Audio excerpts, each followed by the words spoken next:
I think AIPAC and the whole Israeli Hasbara, apologists used the Nazi thing, like we saw an example earlier when that was thrown at us, and the whole anti-Semitic thing, these labels, when they have nothing to say. So I know many, many good people, Christians and Muslims and others, who criticize Israel as I do, and are called anti-Semites by their Jewish friends or by other Jews. And I think that this is what, when you have an argument and somebody starts labeling you and calling you names, then you know that they've got nothing better to say. And so what I would recommend is to go back to the issue. Fine, if you call me an anti-Semite, now could you explain dropping 100 tons of bombs on a civilian population that includes 800,000 children, for example? Can you explain 7,000 political prisoners held in violation of international law? Can you explain deprivation from water, for example, for Palestinians? Can you explain why Palestinians get less than a third water than Israelis do, for example? So okay, you call me an anti-Semite. Now let's move on to the issues and take it back. Right? Take the conversation back. I think it's really, really important because throwing this whole Nazi and anti-Semitic thing, it's a tactic, so they don't have to deal with the issues. Mr. Spear. Well, I'd like to answer that directly about Israel dropping hundreds of tons of bombs and so on. The United States dropped a nuclear weapon on Japan in Hiroshima and in Nagasaki. The United States flattened German cities, as did England, and killed 5 million Germans. But ultimately, Germany bears the responsibility because they instigated the war and elected Hitler. And likewise, the Palestinians bear the responsibility for electing a terrorist organization like Hamas and the PLO to represent them. So it's not that it's not a human tragedy. It's not that it isn't a terrible thing. The question is, who's responsible for it? Well, the question is who's responsible for it. I think the instigators of the war are responsible for it. The instigators of 5 wars are responsible for the consequences of their actions.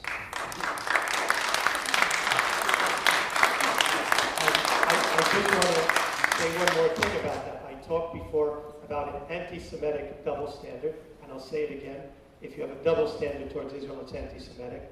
So if you're a pacifist and you say you're against war, well, then I respect you.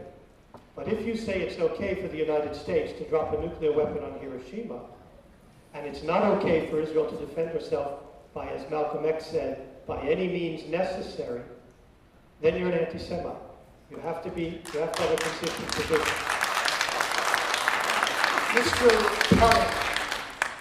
It's interesting that the victim is always somehow involved. People always say, well, ask me, why don't you ever blame the Palestinians? I blame the Palestinians for everything. It's their fault because they exist, and then they resist. The victim is always at fault, and I didn't hear anybody here justify the dropping nuclear bombs on anybody. Quite the opposite. Mr. Shapiro.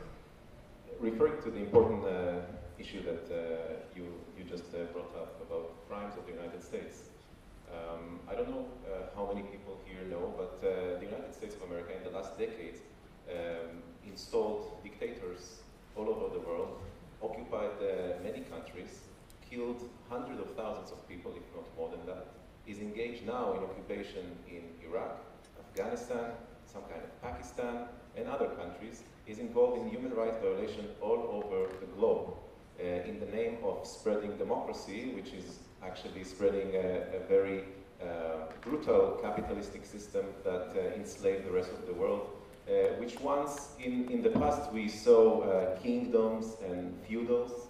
Today it's the American way of democracy. So we are not here to defend the crimes of the empire, the constant empire. And I'm not saying that Russia and China are doing better. I'm just talking about the biggest superpower in the world nowadays, committing human rights violations that puts Israel in a kind of a shadow when you look at the numbers. But Israel is my country, and the Middle East is where I want to see my future. And the BDS and the boycott is our non-violent tool in order to stop human rights violation and inequality and destruction, mutual destruction of what's happening there. So the fact that I support boycotting of my country because I see it as a non-violent, effective tool to put pressure on my government, doesn't make it, good that the U.S. is killing much more people all over the world. And when I am on the beach in Ashkelon, in the south of Israel, seeing the helicopters, the attack helicopter carrying all these missiles flying to Gaza, I want to stop them. I want to stop them because I know that in a few seconds they are going to shoot and kill and maim innocents. But I still don't promote shooting these helicopters. And when I go to the village of Bilin, where many of my friends are struggling every day and every week in joint demonstrations, and I see what the soldiers are doing there and taking and kidnapping kids and taking them to prison for many weeks, months and sometimes years, I want to stop it, but I still don't shoot the soldiers. And when I see what my government is doing with all the race laws, making it even illegal for us to speak here against the occupation. Now you can actually be charged because you are promoting something that can cause some financial damage to a settlement or to a factory in the occupied territories. You can be sued to pay fines to the settler. So it makes it illegal for me sort of to even talk here. When I see all these things, I still choose not to be violent. But I have the freedom, I still have the freedom to promote a non-violent pressure on my government that will eventually stop these practices of apartheid, stop these practices of human rights violation, and it will bring a better future not just for the Palestinians, but also for you and for me. If you get, if you get sued for anything you've said here so far, I'll represent you pro bono. And the rest of you as well. The rest of you as well. That's my day job, free speech. Professor. Yeah.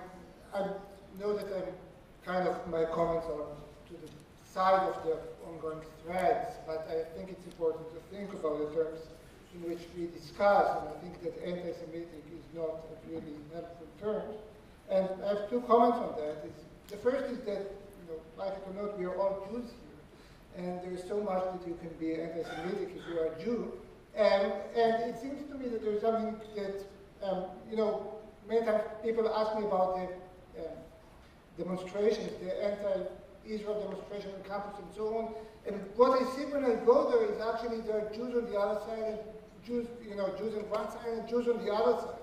It's many times a conflict within the Jewish community, and I think that the same goes here in the audience, where the applauses go from one group and then to the other group. So I think that anti-Semitic is actually some kind of rhetorical strategy that demonizes one of the sides, which unrightly so.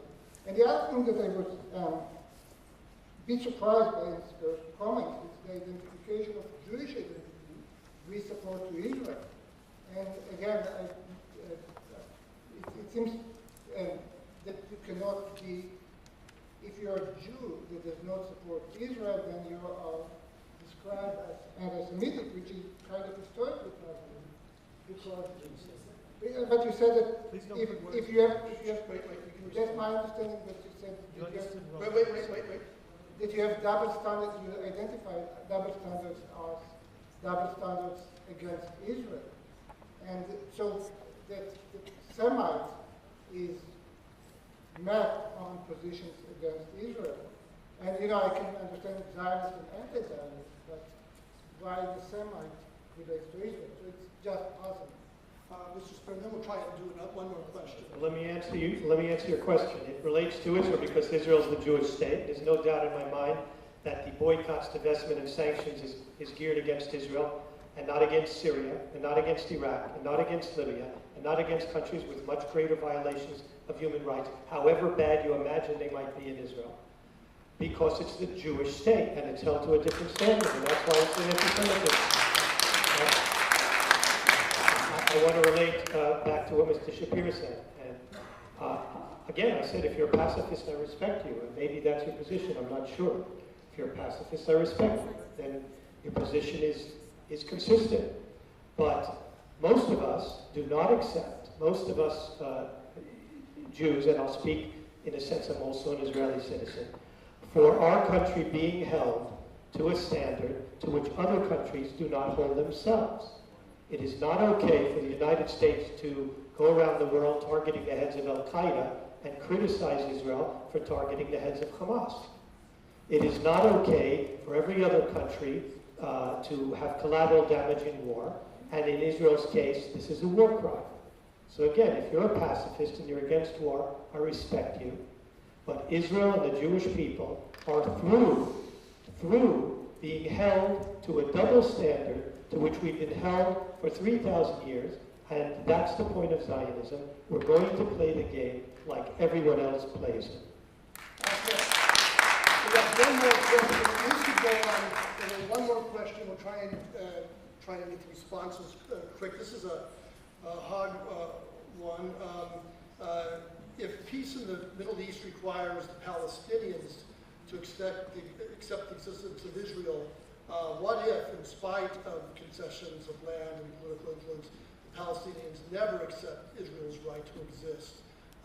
Where do we go from there? And I guess has embedded in it, and I wish we had more time, embedded in that question is there I guess the implication there may be that the Palestinians are not really willing to accept the existence of a Jewish state in the Middle East. And if that's the case, where do we go from there? But maybe we could talk about what I take it to be the implicit premise of that question as well.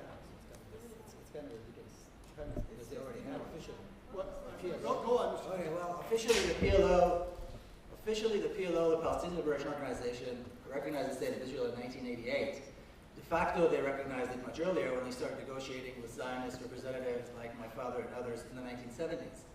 So saying, you know, what if they do or what if they don't, they already have. So that's already taken. It's given them very little because Israel did not respond to that. But they already have recognized it. And just to put it once again in a little bit of historical perspective, in the 60s or so, when the Palestinian national movement began, resisting Israel, fighting Israel, talking about what the solution might be, the solution that was talked about was a one secular democracy. This was the official line of the Fatah. This was the official line of the Palestinian national movement. A single state, which is a democracy, secular democracy. Of course, Israel did not accept that. After 1967, these efforts to convince the Palestinian leadership took place, to convince them to accept the two-state solution based on the 1967 borders. This took many, many, many years, and it called for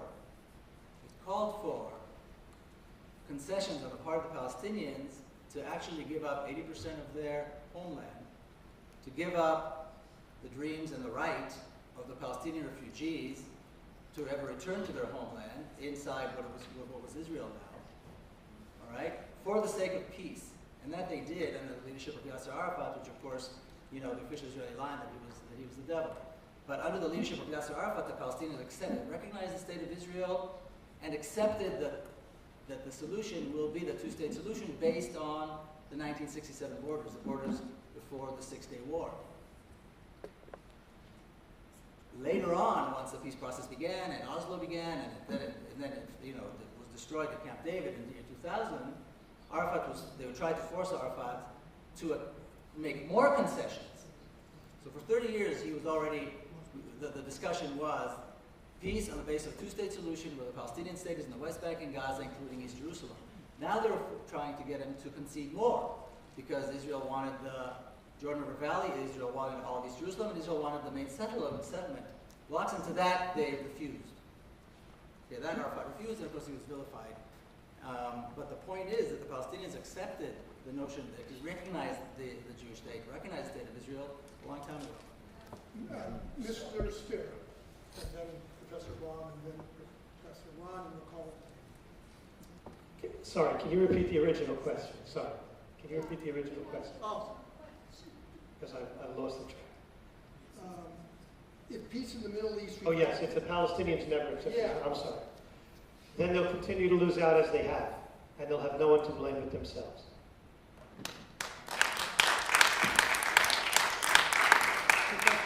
Professor Baum. Israel does not have a right to exist. Sorry. States don't have rights. People have rights.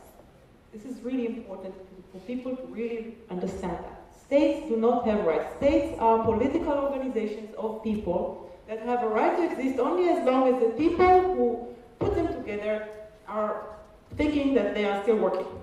That's it. And when you change the configuration of a state, you change it because people want to change it. They want to live in something else. They want to live in a democracy that is built differently. States don't have rights. That's one thing. And actually, I think that the whole push for a two-state thing and the UN bid, I want to say that now, before it's too late, it's a kind of a desertion on the side of the Palestinian Liberation Organization. They're deserting us. I mean, I don't know if you people would want to live in a Jewish state. Think about it. Don't you believe in the separation of synagogue and state? Do you want your state to have religious laws? Do you want it to be segregated by religion? I mean, one of the lessons of the Jewish diaspora all over the world is that this is not a very good political organization, a very problematic one. So for myself as a feminist and as a Democrat, I find that to be a very problematic organization, although I will accept the will of the people who live around me, and there are many people who want that. My last remark, I think, for this panel, because we are almost out, I just wanted to give my last remark, is about the right to speak about these issues. We had something here that was organized by a general coalition of organizations, and it came out to be a Jewish panel with a strong Israeli presence and with a strong emphasis of people who spent some time in the military, and I also said it's very male. But the accusation we just heard of anti-Semitism, it's one of the ways in which we are told who can and who cannot speak about these issues. I want us to be able to challenge that. I want to see more people who speak about this issue who are not Jewish, not Palestinian even. Palestinians' voices are important, but not even Palestinians. People who can speak about it from the point of view of US foreign policies or the budget or Occupy Phoenix. People who can speak and feel like they don't need to be Jonathan Shapira, you know, like a combat pilot from the Israeli army, in order to have the actual right to speak about it and to make a difference in these issues. Well, we have to finish very quickly. So, Mr. Shapiro, you said one very quick thing, and then we'll end with Professor. Okay. I want to first agree with things that Dalit just mentioned and encourage the organizer to do more events and to include also Palestinians and non-Jews in this panel. And it will be good for everyone, for us, for the people from the right, from the left, and from the Palestinians themselves to be heard here. So, and I'm sure there are many Palestinians here in Phoenix. There are thousands of people here, and some of them are surely Palestinian, and they have a lot of things to say, and you have to hear them as Jews. I just want to say that in the years I served in the military, I never felt so necessary and so devoted to the protection of my people and people in general in the world than the way I'm feeling now.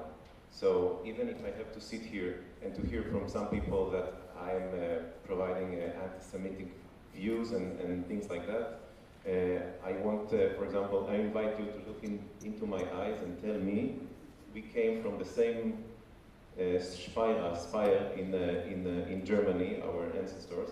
I want you to tell me that I am anti-Semitic by calling for pressure against my government, because I don't think you believe so. I don't think you believe so, and I'm a very proud member of the BDS movement that, yes, call for pressure, very, very massive non-violent pressure against my government, because I want to live in this place. I want to live in peace with the people, and I'm proud to be against war. I'm proud to be against ethnic cleansing. I'm proud to be against apartheid, and I'm very proud to express pacifistic views.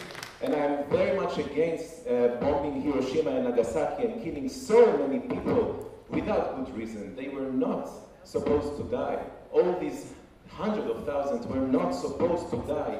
All these hundreds of thousands that are going to die in the next few years because of this policy are not supposed to die, and they are not the reason that the Second World War ended. It was at the beginning of a military-industrial complex, and it was a show of power against Russia and many other interests. But I'm very happy to be here and express anti-war ideas and pacifistic ideas, because I think this is in the essence of our Judaism, our tradition. That's what I learned from my grandmother and grandfather and from my parents, and that's what I'm bringing here to the Jewish community in Phoenix. And I encourage each one of you to try, even if you don't agree with what we say, with what I say, you think that we are too radical or whatever, to go home and take a few seconds to think about what we said, and maybe try to listen to some people that you do not necessarily agree with. Maybe even have some conversation with a Palestinian person that lives next to you. Thank you. And finally, we will hear from Professor Wolf. Sorry to always be the anticlimactic, but I just want to talk about the nature. The question was, what if the Palestinians would never agree or never recognize? I study the history of ideas and thoughts and arguments. I just want to say that arguments are always complex entities that shift in complex ways. And you know, you probably would not see people who are against the state of Israel change their position tomorrow. But arguments change over time. And I just, a couple of years ago, like 15 years ago, I've heard the term Judeo-Christian tradition. And I came from, my grandmother is a Holocaust survivor, and she's still fighting Christians in complex theological debates. And the term Judeo-Christian tradition sounded really strange to me. So the fact that two entities, two religions that were opposed to other, and you know, we teach my students about the religious war of the 17th century, Catholics against Protestants. So these things, these changes in the very meaning of the term, so the idea of now Protestants killing Catholics over doctrinal issues sounds almost funny. They were at the heart of conflict in the 17th century, and again, the idea of Christian and Jews in some kind of theological debates in the context of the United States sounds really funny. The philosopher John Rawls when he talks about just society, makes a distinction between a modus vivendi and a comprehensive agreement. And it's peace and change of minds will come at some kind of modus vivendi in which people agree that they are not going to fight, that they don't want to fight anymore. The kind of comprehensive agreement in which people will stop thinking about the other as potential enemy will come much later. I think that the question is not the right question to ask. So I want to thank you very much. And I want to leave you with a story, not exactly a Talmudic story, but a man was walking, middle-aged man, was walking on the beach one day, and he saw a bottle. Out pops a genie. He goes, "Oh my God, I get 3 wishes." And he says, "Not. Modern genie, 1 wish." Man says, "I'm feeling somewhat altruistic." Genie, you see, draws in the sand. You see this map to the West Bank and Gaza and the Green Line and 67 border. I want peace in the Middle East. Genie says, "No, can't do it." But Genie, told you, modern genie, there are limits to my power. Man says, "Okay, Genie, I tried to be altruistic. I would like you, been married for 25 years. I would like you to restore the passion that my wife and I had on our wedding night." And the genie says, "Let me see that map again." Now, if that's funny, and I think it is, it plays on the fact that that is a very, very hard question of peace in the Middle East. And I don't know when it can be solved, if it can be solved, but I think that one thing that promotes it is informed discussion like this, and including your attention and good questions. And I thank first the panelists, then the organizers, and also, very importantly, the audience. Thank you very much.